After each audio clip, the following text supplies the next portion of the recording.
تينكا زائد ويان أفتينك أورما أهاني طبعا وعن كوضا عفوا قرح ير أيا جرت مركا عيركا في لسوء لكن وحي لم يتهي طبعا maxaan ku dhahaa sida tooshkii oo kale ama nacam iska toosh iska dhaha marka gudahan galina insha Allah ta'ala hadal weyn oo aan rabo laba inaan u kala dhigo biidin Allah ta'ala marka bismillah bitch we know what you're up to they're all about taking over the country don't worry there's plenty that will love the opportunity to take you off the face of the fucking earth. Come get it, but you fucking Muslim piece of shit, you jihadist. We know what you are. You're a fucking traitor. You will not live much longer, bitch. I can almost guarantee you that. These people are rising up, and you will be tried for a military tribunal, and you will be found guilty. For those of you who did not hear it very well, let me read you what the voicemail says. We see you, sand and word bitch. We know what you are up to. You are all about taking over our country. Don't worry.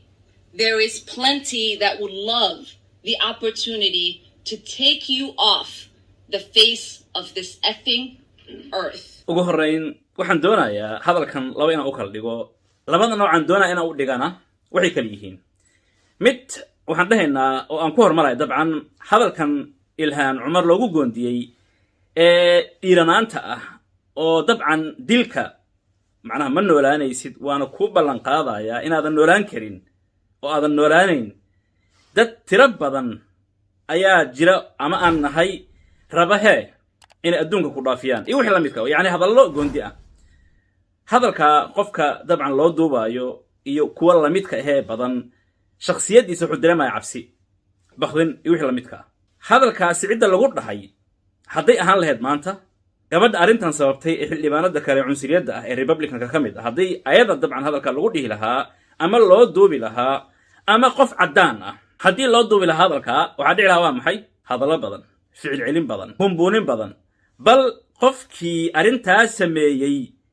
in sidii u dhaqsiya badan lagu soo qaban lahaa arrimaha noocaas oo kale ah cidda ay ku dhaceen ayay mar walba tahay ookiyaalaha lagu fiiriyo cidda ay ku dhacday haddii ay tahay marka qoladaasi aan sheegnay ookiyaalaha waxaa lagu fiirinayaa ookiyaalo weyn qiimo badan aadna u sarreeya maxaa yeelay qofkaasi waa qof qiimo leh waxaan ula jeedaa caddaan hadduu ahaan lahaan ula jeedaa ama qoladan kale uu ku dhacayo ilhaan uu ku dhacay dadka ajnabiga ah ama dadka madowga ah ama wixii la midka muslimiinta ku dhacay waxaa loo eegayaa ama lagu fiirinayaa ookiyaalo ama muraayado aad u yar yar waxba aan ahayn yani waxaa jira mentality haddaan si kale kugu dhigo waxaa jira mentality dilka adinka wadama dil ka socdaad ka imaateen marka wax idinkuma ahan xatooyada ama goondiga oo tusaale ahaan weliba goondiga dheh xatooyada hay dambaysa cafwan goondiga oo kale noocan iyo wax la midka ah marka wadamo noocaas oo kale ah oo nafta waxba qiimo inaan ka lahayn aad ka imaateen marka waxin looma arkaayo laakiin qofkan kale waxaan wax weyn ay ku yihiin habeenkii ma seexdo ma yani socon karo walwal ayuu ku jooga ama ku nool yahay irafaad iyo wixii la midka ah yani mentalitygaasaa jira reer galbeedkan dhexdooda yaalla oo ah adiga maadaama ajnabi aad tahay backgroundka aad ka timidna uu yahay background dhib iyo rafaad iyo qahr dabcan ahaa waxaa un laazim ah marka waxyaalaha noocan oo kale wax uma aragtid marka arrimaha la-een waxaan ula jeedaa dhowr mar oo kala duwan ayaa waxaa markhaati ka ahaa oo aan goobjoog u ahaa مسؤولين دولادات محاكم البوليس iyo dad shacab muslimiin oo markaas ayagana mas'uuliyiin muslimiinta ka ah shirar noocaas oo kale aan ka qayb galay ayaa waxaan arkay mentalitygaas dhex yaala bal qofkaasi ama dadka noocaas oo kale ah oo aaminsan marka adiga hadii lagu goondiyo waxaan jirkaada la qabsaday laakiin anaga hadii la goondiyo jirkan lama qabsan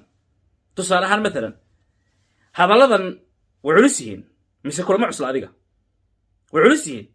haddii hadalladana nidi qof kale oo caddaan lagu dhihi lahaa adduunka istaagi lahaa xisaabtana dhici lahaa marka haddaan marka qaybtaasi aan ka tago qaybta labaad aan u imaanaya oo ujeedadeeda sidoo kale dabcan ka mid ah videogan qaybta labaad waxay tahay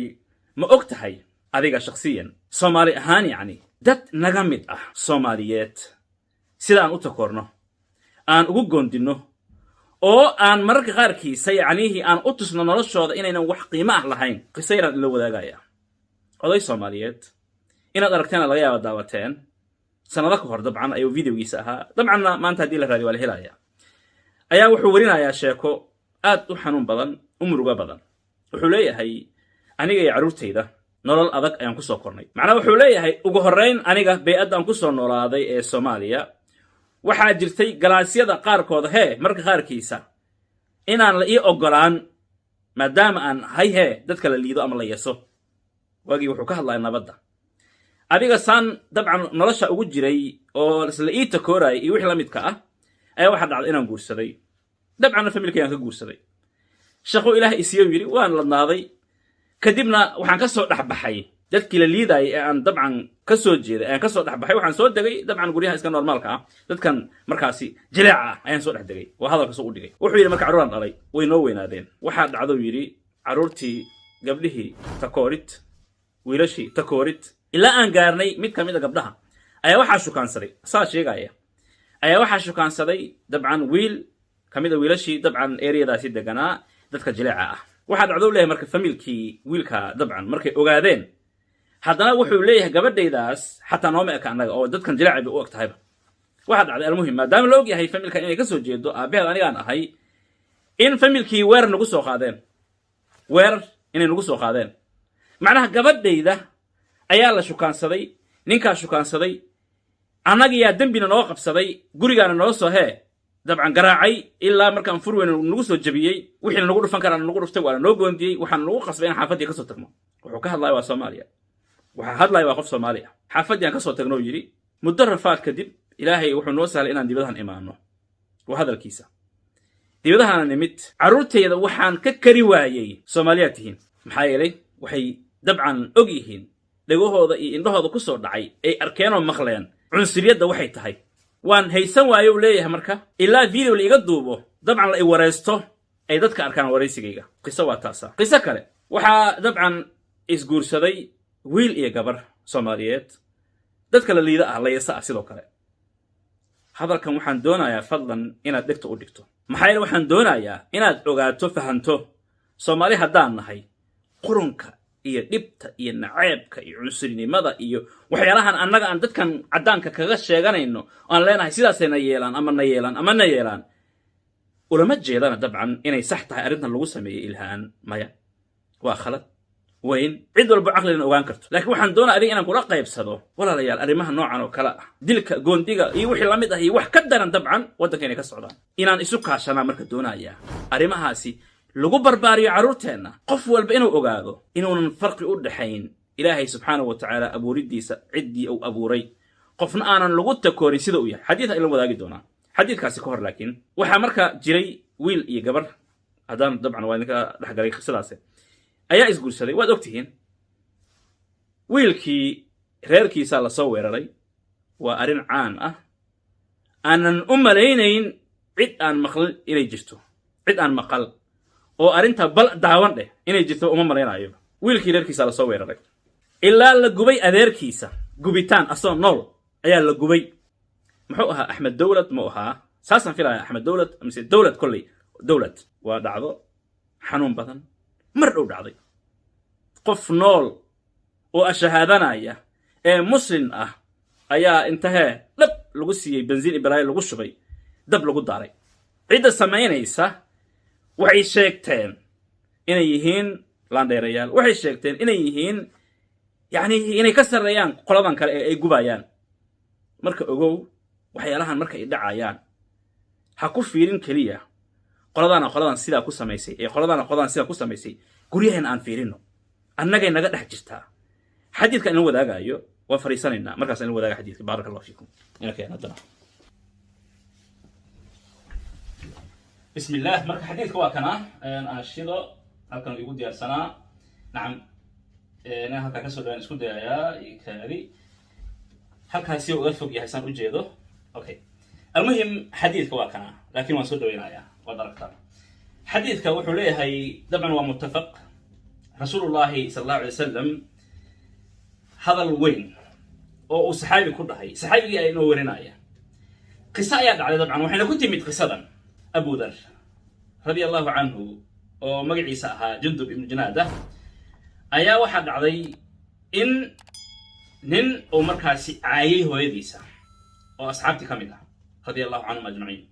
وحنو عايي طبعا ما دام هو يديسا أهيت ددك مركاس ميليبكا مذو أما حابشيين تددك الوية قارنا أما ددك الأدون صدق إسكالي حدي أنسير لكو قولي طبعا أيو عايي وليب هو يديسو كو عايي إيو إني مركاسي تحقف مذو يوحي لمدكا هذا كامركو يري صحابي يوب حي وحو دعوة رسول الله صلى الله عليه وسلم أيو دعوة وحي رسولك الله حالة صاد عضي إنك أبو درها رسولك الله وحسب يقول سمي رسولك هذا الكيس مرك أنت أنا بقول شيئين قصدا يا ورينايا يا شيء أبو در شيء يا ورينايا وقو أسبوا أرنتن حوجا نيجاتيف كأه طبعا سميي أما يكون عضي بل أيضا لأذيي بل عنانتن لقول سميي